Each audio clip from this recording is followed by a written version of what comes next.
Ikibazo kijanye n'ibitabo vy'inzira twovuga yuko igisata kijejwe kubitanga catewe kititeguye. Muti gute? Mu mwaka uheze hari ibintu vyatumye abarondera ibitabo vy'inzira bita passport baba benshi cane. Mu gihe ico gisata cahora gitanga hagati y'impapuro y'ibitabo vy'inzira ibihumbi 20 na 25 ku mwaka, mu mwaka uheze abazirondera bahaswe kungana bararenze incuro kabiri ico gitigiri, kandi ico gisata kitari caravyiteguriye, haca haba rero birya bibazo mwagiye murabona. Abo bantu rero babaye benshi bigenze gute?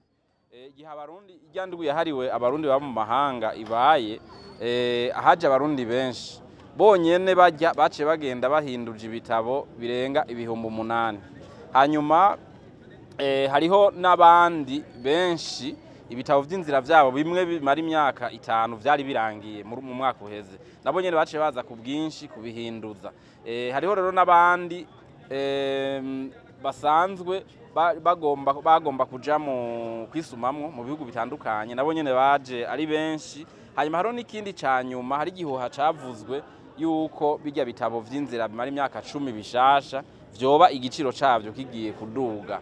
Abari babikenera nabo nyene baciye baza ku bwinshi cyane, gutyo ivyo bitigiri bica bigenda gutyo, kandi kiya gisata kijejwe ziriya mpapuro z'inzira kitari carashoboye kuvyitegurira neza, gica rero kigira ikibazo c'uko ivyo bitabo cari gifise vyari bikeya cane, ku buryo guhera mu kwezi kw'icumi ku mwaka uheze caciye gifata ingingo yuko kigabanya cane kungene kibitanga, kikaza kirahereza gusa abafise ibintu vyihutirwa cane nk'abagwaye canke abandi bafise ingendo zihambaye cane zihutirwa, ku buryo iyo ico gisata kitabigenza gutyo, uno munsi nta gitabo na kimwe kiba gisigaye mu bubiko bwa kiya gisata.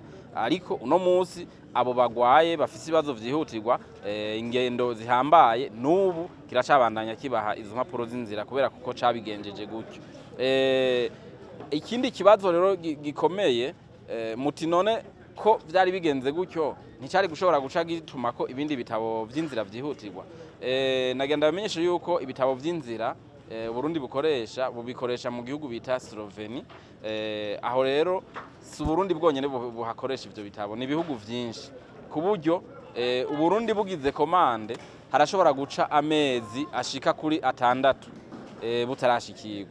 Ivyo rero ikomande rero Burundi bwagize kugira ngo burabe ko bwonyarutsa gutorera inyinshi ico kibazo, bwayigize bica bihurirana nuko muri ico gihugu iki kiza ca corona cari cashitseho nkuko cari kihari kw'isi yose.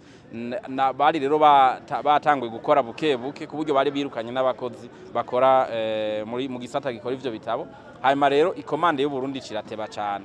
Ubu rero umuti wa kino kibazo ugiye kuboneka muri kuno kwezi kwa 4 dutangura. Uburundi murazi ko bwari busanganye umugambi wo kwikorera ivyo bitabo ngaha mu Burundi. Hariho rero imashini zishika kuri 3 zamaze gushika muri kiya kigo, zizokora impapuro ibitabo vy'inzira 1000 ku munsi. Izo rero zigiye gutangura gukora, kandi vuba muri uku kwezi nyene kwa 4 igice ca mbere c'ibitabo Burundi bwari bwakomanze hanze muri ico gihugu kizoshikira ico gisata, ku buryo inyuma ico gice ca mbere c'ivyo bitabo kimaze gushika mu ndwi 2 gusa, ibintu bizoba vyasubiye mu buryo, abantu bazoba basigaye baronka impapuro z'inzira atangorana. Nuko rero niko ibintu vyagenze, abantu ntibave biyumvira ibindi. Iyo hari nkeya n'ivyo birumvikana ko bose bataronka, kandi iyo hari abataronse haca imyidogo myinshi. Ico twokongera ko gihambaye n'iki gikurikira, nuko nubwo ivyo bitabo bigashika muri uku kwezi tugiye gutangura, nuko tuzoca kiya gisata kizotangura guha impapuro z'inzira uko abantu bagiye barazisaba. Abashitse ubwa mbere nibo bazotangura gukorerwa, hanyuma tugende buke buke gushika kubashitse kubagiyeyo ejo bundi babe aribo baronswa izo mpapuro z'inzira. Nuko niko bizogenda, kuko nta mwana n'ikinono uko bagiye barashika, bajya barishe kera bamaze igihe kinini yabararishe, niyo bazohera ko hanyuma bagende barabahereza ivyo bitabo uko bagiye barakurikirana.